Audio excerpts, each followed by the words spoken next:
சீர்காழி அருகே திருவெண்காடு புதன்ஸ்தலம் ஸ்வேதாரண்யேஸ்வரர் கோவில் இந்திர பெருவிழா கொடியேற்றத்துடன் தொடங்கியது. மயிலாடுதுறை மாவட்டம் சீர்காழியை அடுத்த திருவெண்காடு கிராமத்தில் தேவார பாடல் பெற்ற பிரம்ம வித்யாம்பிகை சமேத ஸ்வேதாரண்யேஸ்வரர் கோவில் அமைந்துள்ளது.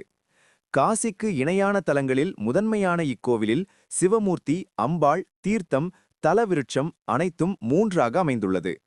பட்டினத்தடிகளார் சிவதீட்சை பெற்ற மெய்கண்டார் அவதரித்த இக்கோவில் நவக்கிரகங்களில் புதன் ஸ்தலமாக திகழ்கிறது. இத்தகைய சிறப்புமிக்க கோவிலில் ஆண்டுதோறும் மாசி மாதம் இந்திர பெருவிழா 13 நாட்களுக்கு நடைபெறுவது வழக்கம். இவ்வாண்டு இந்திர பெருவிழா இன்று 28ஆம் தேதி இரவு கொடியேற்றத்துடன் துவங்கியது. கொடியேற்றத்தை முன்னிட்டு கோவில் முன்பு உள்ள கொடிமரத்திற்கு சிவாச்சாரியார்கள் சிறப்பு அபிஷேக ஆராதனைகள் செய்தனர். தொடர்ந்து இந்திர பெருவிழா கொடியேற்றப்பட்டு மகா தீபாராதனை நடைபெற்றது. இதில் திரளான பக்தர்கள் கலந்து கொண்டு தரிசனம் செய்தனர்.